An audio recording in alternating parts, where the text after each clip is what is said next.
मुंबई के एक व्यस्त इलाके के पुलिस स्टेशन में दोपहर का समय था। थाने में हमेशा की तरह चहल पहल थी। कुछ लोग शिकायत लेकर आए हुए थे तो कुछ अपने मामलों की सुनवाई के लिए इंतजार कर रहे थे। थाने की इंस्पेक्टर अनन्या खन्ना अपने केबिन में बैठी फाइलें देख रही थी। अनन्या 25 साल की खूबसूरत और फुर्तीली युवती थी।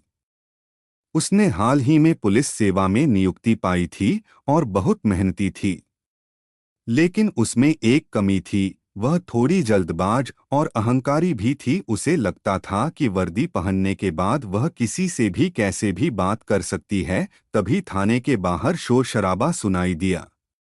दो सिपाही एक आदमी को पकड़कर अंदर ला रहे थे। वह आदमी करीब 45 साल का रहा होगा। उसने बहुत ही साधारण कपड़े पहने हुए थे, एक फटा हुआ कुर्ता और पुरानी पैंट। उसके चेहरे पर दाढ़ी भी थी और बाल बिखरे हुए थे। वह देखने में बिल्कुल एक सड़क पर रहने वाले गरीब आदमी जैसा लग रहा था।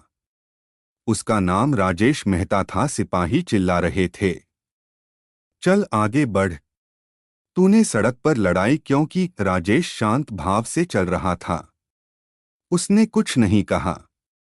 जब वे अनन्या के केबिन के सामने पहुंचे तो सिपाही ने कहा, मैडम, इसे सड़क पर एक आदमी के साथ लड़ते हुए पकड़ा है।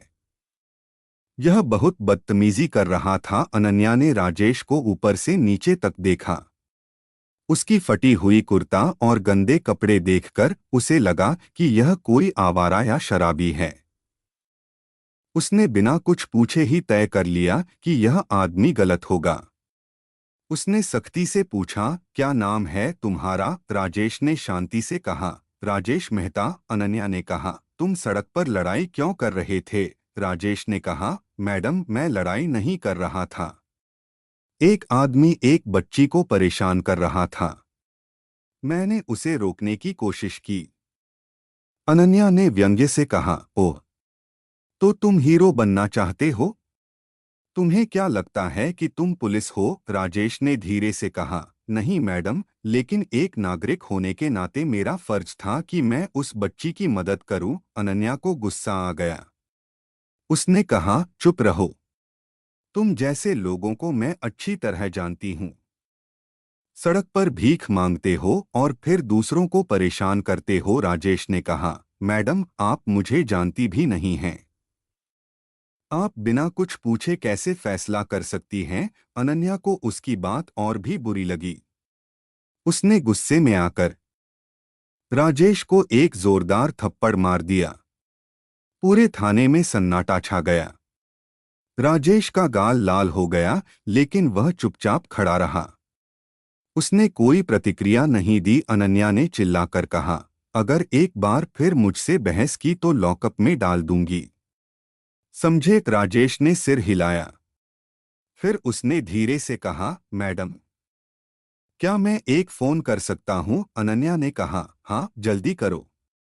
शायद तुम्हारे किसी दोस्त को बुलाना चाहते हो जो तुम्हें यहां से निकाले। राजेश ने अपनी जेब से एक पुराना सा फोन निकाला और एक नंबर डायल किया।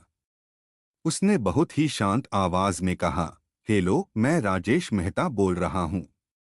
मैं अभी अंधेरी के पुलिस स्टेशन में हूं।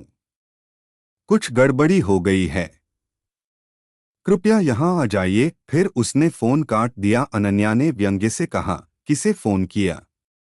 किसी और भिखारी को? राजेश ने कुछ नहीं कहा। वह चुपचाप एक कोने में जाकर बैठ गया। अनन्या अपने केबिन में वापस चली गई और काम में लग गई। थाने के दूसरे सिपाही आपस में फुसफुसा रहे थे। एक सिपाही ने कहा, मैडम ने बिना पूछताछ के ही उस आदमी को थप्पड़ मार दिया। यह सही नहीं है, दूसरे ने कहा, लेकिन वह आदमी भी अजीब है। इतना शांत है। 10 मिनट बाद थाने के बाहर कई गाड़ियां आकर रुकीं। एक शानदार BMW, दो ऑडी और कुछ और महंगी गाड़ियां। सभी सिपाही हैरान रह गए। गाड़ियों से कई लोग उतरे। उनमें कुछ सूट बूट पहने हुए वकील थे, कुछ सचिव और पाथे। सबसे आगे एक बुजुर्ग सज्जन थे जो बहुत प्रतिष्ठित लग रहे थे। वे सब तेजी से थाने में दाखिल हुए। बुजुर्ग सज्जन ने पूछा, राजेश मेहता कहाँ हैं? सिपाही ने उंगली से इशारा किया। राजेश अभी भी कोने में बैठा हुआ था। बुजुर्ग सज्जन तुरंत उसके पास गए और बोले, सर आप यहाँ? क्या हुआ? उनके साथ आए एक वकील ने गुस्से में पूछा, यहाँ के इंचार्ज कौन हैं? अनन्या अपने केबिन से बाहर आई। उसे समझ नहीं आ रहा था कि यह सब क्या हो रहा है। वकील ने पूछा, आप ही इस थाने की इंस्पेक्टर हैं? अनन्या ने कहा, जी हाँ, लेकिन मामला क्या है? वकील ने कहा, मामला यह है कि आपने राजेश मेहता को बिना कारण हिरासत में लिया है। क्या आप जानती हैं कि ये कौन है? अनन्या ने कहा, कोई भिखारी होगा। यह सुनकर वकील ने कहा, भिखारी? ये राजेश मेहता हैं, मेहता इंडस्ट्रीज के मालिक। इनकी कंपनी की वैल्यू 5,000 करोड़ रुपए से ज्यादा है। ये मुंबई के सबसे बड़े उद्योगपतियों में से एक हैं। अनन्या के पैरों तले जमीन खिसक गई। उसका चेहरा पीला पड़ गया। उसने राजेश की ओर देखा। राजेश अभी भी शांत भाव से बैठा था। वकील ने आगे कहा, और आपने इन्हें थप्पड़ मारा। क्या आप जानती हैं कि इसके लिए आप पर क्या कार्रवाई हो सकती है?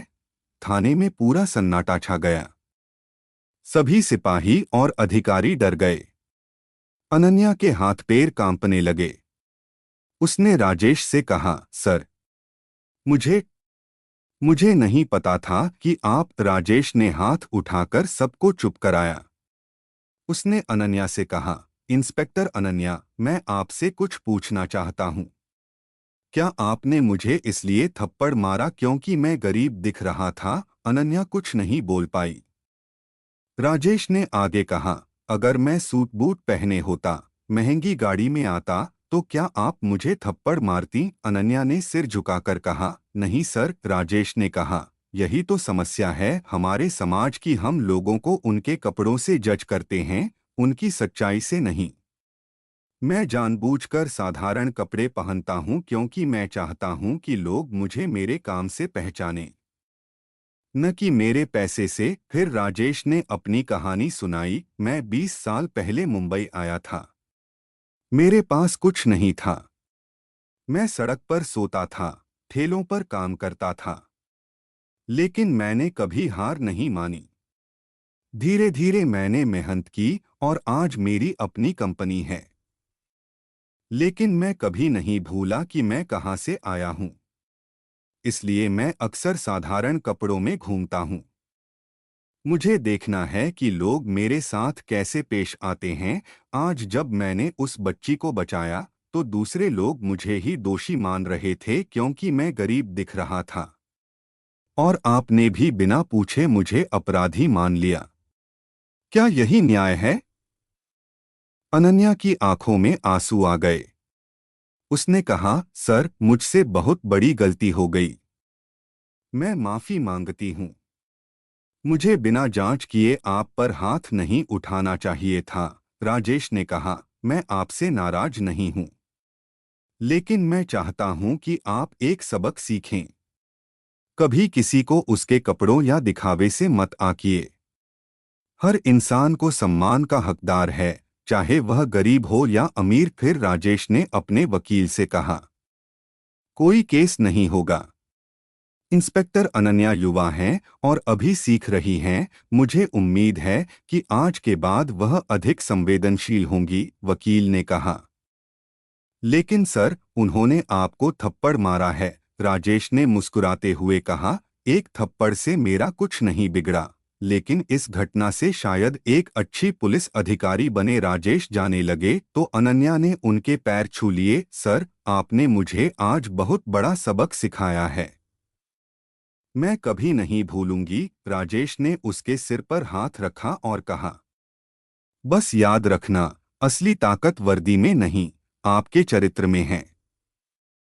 और असली सम्मान पैसे से नहीं, इंसानियत से मिलता है। उस दिन के बाद अनन्या एक बदली हुई इंसान बन गई। उसने अपना रवैया पूरी तरह से बदल दिया। वह हर व्यक्ति के साथ समान व्यवहार करने लगी, चाहे वह गरीब हो या अमीर। उसने अपने केबिन में एक तख्ती लगवाई जिस पर लिखा था, कपड़ों से नहीं, चरित्र से परखो। राजेश की कहानी पूरे मुंबई में फैल गई। लोगों ने उन्हें और भी ज्यादा सम्मान देना शुरू किया और अनन्या एक बेहतर पुलिस अधिकारी बनी जो हर किसी के साथ न्याय और सम्मान से पेश आती थी। यह कहानी हमें सिखाती है कि कभी भी किसी को उसकी बाहरी दिखावट से नहीं आंकना चाहिए। असली व्यक्तित्व कपड़ों में नहीं, व्यवहार में होता है। और सबसे बड़ी बात, माफ करना सबसे बड़ी ताकत है। राजेश ने अनन्या को माफ कर दिया और उसे एक मौका दिया। यही असली इंसानियत है।